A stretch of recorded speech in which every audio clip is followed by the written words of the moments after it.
Nagbubukas ang pelikula sa isang pagpapakilala sa ating bida, si Charles Farmer, isang may edad na lalaki na nakatira sa Texas. Ang kanyang pamilya ay binubuo ng kanyang asawa, na si Audrey, ang binatilyong anak na lalaki, si Shepard, at ang dalawang maliliit na batang babae. Si Charles ay isang dating fighter pilot ng US Air Force at astronaut in training na atubiling umalis sa space program bago niya matupad ang kanyang pangarap na maging bahagi ng NASA. Ginawa niya ito para kunin ang bumabagsak na ranso ng kanyang pamilya matapos na mawalan ng buhay ang kanyang magulong ama. Sa kabila ng pagiging abala sa pagpapatakbo ng ranso, hindi sumuko si Charles sa kanyang mga pangarap na maging isang astronaut. Dahil dito, ipinuhunan niya ang bawat sentimo na kanyang kinita upang makabuo ng isang rocket sa kanyang kamalig, umaasang makapaglakbay sa kalawakan balang araw. Sa susunod na eksena, dumating si Audrey sa isang kainan kung saan siya nagtatrabaho bilang isang waitress. Nagbibiro doon ang ilang residente ng bayan tungkol sa kanyang asawa at sa hindi makatotohanang pangarap nitong maglunsad ng rocket. Masama ang pakiramdam niya, ngunit hindi niya ito pinapansin at nakatuon sa kanyang trabaho. Pansamantala, nakipagpulong si Charles sa isang lalaking nahanap niya sa online para talakayin ang pagbili ng gasolina. Binanggit niya na halos kumpleto na ang kanyang rocket at ang kailangan na lang niya ay 10,000 pounds ng gasolina. Nagulat ang lalaki dito na nagpapaliwanag na ang pagkuha ng ganoong kalaking halaga ng gasolina ay napakahirap at aabutin ng malaking halaga ng pera. Kasunod nito, pinuntahan ni Charles ang kanyang kaibigan na si Arnold na nagtatrabaho bilang isang loan officer sa bangko. Humihiling siya na pautangin niya siya para sa kanyang ginagawang proyekto, ngunit ipinaalala ni Arnold sa kanya na siya ay may malaking utang. Pinayuhan niya ang kanyang kaibigan na talikuran ng kanyang hindi makatotohanang panaginip, nagbabala na kung hindi niya mababayaran ang kanyang mga utang sa oras, sasakupin ng bangko ang kanyang rancho. Nadismaya si Charles sa narinig at umalis nang walang sinasabi. Pagkaraan, sa bahay, ang pamilya ay nakaupo para sa hapunan at naglalaro kung saan sinasabi nila kung ano ang kanilang dadalhin kung pupunta sila sa buwan. Pagkatapos ay sama-sama silang nanalangin at tinalakay ang mga plano ni Charles sa paglalakbay sa kalawakan. Ito ay naging malinaw na, kahit na ang lahat ay laban sa kanya, ang kanyang pamilya ay naniniwala sa kanya at lubos na sumusuporta. Kinabukasan, dumating ang ama ni Audrey sa bahay para sa isang pambihirang pagbisita. Nang ipakita sa kanya ni Charles ang rocket, hinangaan niya ang trabaho nito at sinuportahan siya. Sa sandaling iyon, nakatanggap si Charles ng isang liham na nagpapaalam sa kanya na mayroon siyang isang buwan upang bayaran ng kanyang mga utang o mawawala ang kanyang bahay at rancho. Nagalit siya ng husto kaya agad siyang pumunta sa bangko at naghagis ng bato sa opisina ni Arnold. Ang sitwasyon ay lalong lumala at ang dalawa ay nagkaroon ng mainit na pagtatalo na nagudyok sa pulis na mamagitan. Pagkatapos, inayos sila ng hukom ng bayan para sa kanilang hindi pagkakaunawaan sa pagitan ng dalawang lalaki at kailangan humingi ng tawad ni Charles dahil sa kanyang inasal. Kinakailangan din niyang sumailalim sa isang psychiatric evaluation para sa kanyang marahas na ginawa. Pagkatapos ay pinuntahan niya si Beth, ang nag-iisang psychiatrist ng bayan. Gayunpaman, hindi sineseryoso ni Charles ang sesyon at naaalala niya ang tungkol sa kanilang high school prom nang tanungin siya nito kung gusto niyang pumunta sa buwan. Ibinasura ito ni Beth bilang pambata, ngunit iginiit ni Charles na seryoso siya sa pagpunta sa buwan at tinapos ang sesyon. Kasunod nito, sinundo niya si Shepard mula sa kanyang silid-aralan na nagsasabi na kailangan niya ng isang engineer para sa kanyang proyekto. Binanggit ng guro na nag-aaral sila ng kasaysayan, ngunit iginiit ni Charles na tuturuan niya ang kanyang anak kung paano gumawa ng kasaysayan. Pagkatapos ay sinundo din niya ang kanyang mga anak na babae at silang lahat ay nagtungo sa kamalig. Ipinaalam ni Charles sa kanyang mga anak na bahagi sila ng kanyang proyekto at tatapusin nila ito at ilulunsad nila ang rocket sa loob ng isang buwan. Ipinaliwanag niya na hindi nila kailangang pumasok sa paaralan ngunit mag-aaral sila sa bahay upang makasabay sa kanilang pag-aaral. Ang mga bata ay tuwang-tuwa sa kanyang mga sinabi at agad na sumang-ayon. Ang tanging hindi sang-ayon sa plano ay si Audrey, ngunit kinumbinsi siya ni Charles, tiniyak sa kanya na ito ay para lamang sa isang buwan. Hindi nagtagal, kumalat ang balita sa buong bayan na balak ni Charles na bumili ng 10,000 pounds ng gasolina. Nalaman din ito ng FBI at nagpadala ng 2 ahente upang tanungin siya. Hindi nagtagal ay dumating sila sa kamalig upang imbestigahan kung ano ang ginagawa ni Charles. Ang mga ahente ay namangha sa kanyang imbensyon ngunit binalaan siya na ang mga sibilyan ay hindi pinahihintulutang maglunsad ng rocket dahil hindi ito papayagan ng gobyerno. Gayunpaman, ang ating bida ay ayaw sumuko at nakipagkita sa kanyang abogadong kaibigan na si Kevin. Ipinaliwanag niya na isinumitin niya ang mga aplikasyon sa FAA, 6 na buwan na ang nakakaraan, kasama ang buong plano at mga guhit, ngunit hindi sila nakialam hanggang ngayon. Pagkatapos ay nag-isip si Kevin na marahil noon, hindi sila naniniwala na gagawin ito ni Charles. Sa mga sumunod na araw, nagsimulang sumikat si Charles dahil dito, at maraming mga taong bayan ang nagsimulang sumuporta sa kanya. Nagiging paksa siya ng mga headline ng pahayagan at balita sa telebisyon.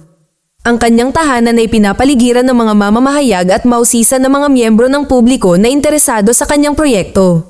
Samantala, ang 2 ahente ng FBI ay nagbabantay sa labas ng kamalig, 24/7 upang matiyak na hindi niya ilulunsad ang rocket. Isang araw, binisita ang pamilya ng isang lalaking nagngangalang Colonel Doug na dating kaibigan ni Charles at isang astronaut. Sinusuportahan niya ang mga pangarap ni Charles at sinabi sa pamilya ang tungkol sa kanyang mga karanasan sa kalawakan. Pagkatapos ng hapunan, dinala siya ni Charles sa kamalig upang ipakita sa kanya ang rocket na kanyang ginawa. Si Doug ay labis na humanga sa kanyang determinasyon at pagsusumikap. Gayunpaman, binigyan niya si Charles ng isang pagsusuri sa katotohanan na sinasabi na hindi siya papayagan ng mga awtoridad na paliparin ang rocket na ito.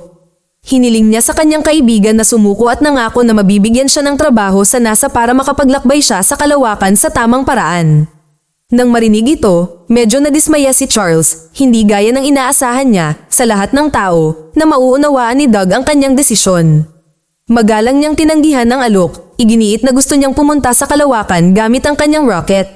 Makalipas ang mga araw, nakipagpulong sina Charles at Kevin sa mga opisyal ng gobyerno ng US mula sa FAA, FBI, CIA, NASA, at Department of Defense.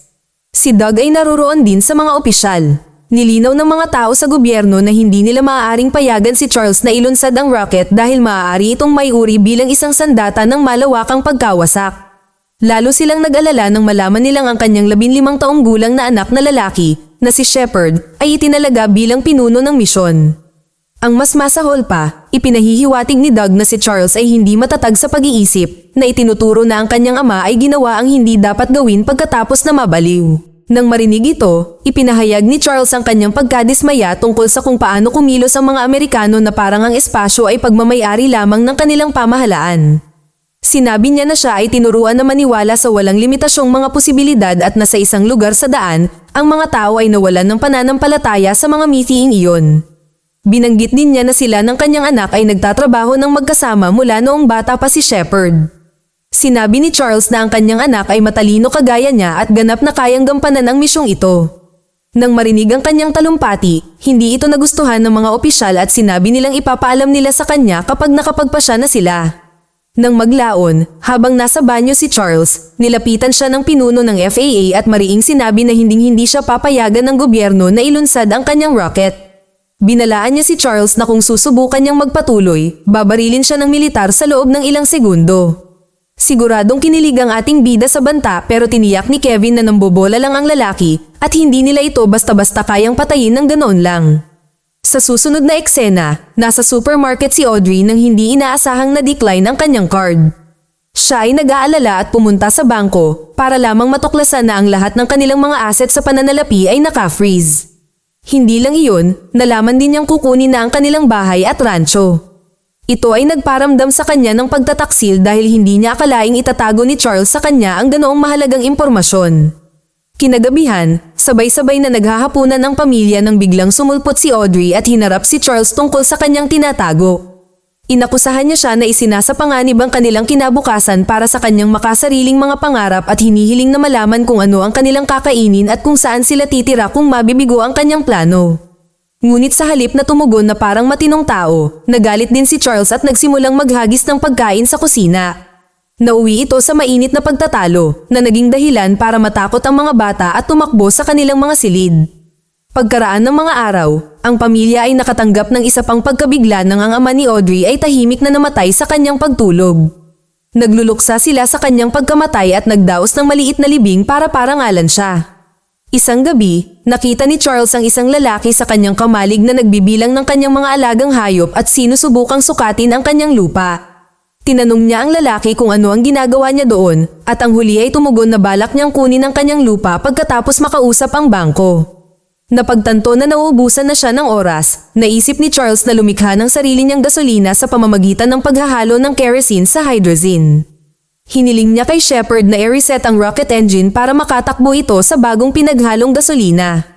Nang gabing iyon, sinabi ni Charles kay Audrey ang tungkol sa kung paano ang kanyang ama ay nasa bingit ng pagkawala ng rancho. Bago ito maalis sa kanya ng mga opisyal, ginawa niya ang hindi maisip. Nangako si Charles na hindi siya haantong tulad ng kanyang ama at hindi sisuko sa kanyang pangarap.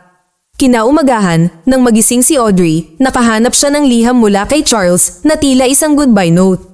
Bago pa niya ito maproseso, isang malaking pagsabog ang nangyari sa labas na nagpapakita na ang rocket ay malapit ng ilunsad. Isang malaking pulutong din ng mga tao ang nagtipon upang pagmasdan ang palabas na ito. Nagsimulang ilunsad ni Charles ang rocket sa kabila ng hindi pagkakaroon ng pinakamainam na kapalit na gasolina. Gayunpaman, pagkatapos umakyat ng ilang talampakan lamang, ang rocket ay bumaba din pabalik. Nahulog ito at ang rocket ay dumulas ng pahalang na nagdulot ng malaking pagsabog. Sa resulta ng insidenteng ito, si Charles ay isinugod sa ospital.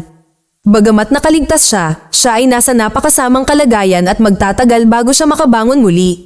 Nang magising siya, nakaramdam siya ng kakilakilabot sa kanyang ginawa, ngunit hindi siya pinapagalitan ni Audrey at nalulugod siya na siya ay buhay. Ang eksena ay lumipat pagkatapos ng ilang buwan, kung saan si Charles ay unti-unting gumagaling ngunit nalulumbay dahil sa pagkabigo ng proyekto. Tuluyan na niyang tinalikuran ang kanyang pangarap dahil ayaw niyang maghirap muli ang kanyang pamilya. Samantala, nakipagpulong si Audrey sa kanyang abogado na nagpahayag na ang kanyang ama ay nag-iwan sa kanya ng mana, kabilang ang isang trust fund para sa 3 anak at isang malaking halaga ng mga asset. Pagkatapos ay nagpasya siyang ibenta ang lahat upang mabayaran ang kanilang mga utang. Sa sumunod na eksena, nakipagkita si Audrey kay Arnold para sa mga papeles at sinabi niya sa kanya na ginawa niya ang tama. Pagkatapos ay sinimulan niyang pagtawanan si Charles para sa pagkakaroon ng mga hangal na panaginip at ilagay sa panganib ang kanyang sariling pamilya. Iginiit ni Arnold na hinding-hindi makakamit ni Charles ang kanyang mga pangarap. Ang mga masasakit na salita nito ay labis na ikinagalit ni Audrey, ngunit pinili niyang manahimik. Nang maglaon, nakipagkita si Audrey kay Charles at ibinigay sa kanya ang lahat ng natitirang pera na nakuha niya mula sa mana. Puno ng emosyon, ipinaliwanag niya na ang rocket ay bahagi ng kanilang pamilya at lahat ng kanilang mga anak ay lumaki na nagbabahagi ng mga pangarap ng kanilang ama. Inaangkin ni Audrey na kung wala ang rocket, isa na lang silang dysfunctional na pamilya, kaya hinimok niya itong bumuo ng bago. Ibinibigay nito kay Charles ang kinakailangang kumpiyansa na nawala sa kanya at agad siyang sumang-ayon sa plano. Simula sa susunod na araw, ang pamilya ay nagsimulang magtayo ng isa pang rocket ng sikreto. Sinasanay din ni Charles ang kanyang sarili upang mabuhay sa kalawakan at dumaan sa ilang mga medikal na pagsusuri sa panahong ito. Pagkalipas ng ilang buwan, sa wakas ay natapos na nila ang paggawa ng rocket at pinangalanan ito ni Charles na The Dreamer. Di nagtagal, dumating ang araw ng paglulunsad, ngunit ang mga ahente ng FBI ay nakaistasyon pa rin sa labas ng kamalig.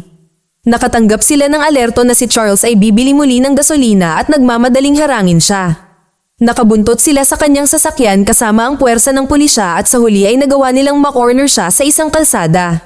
Gayunpaman, ito ay isang pain lamang dahil nahuli nila ang ibang lalaki sa halip na si Charles.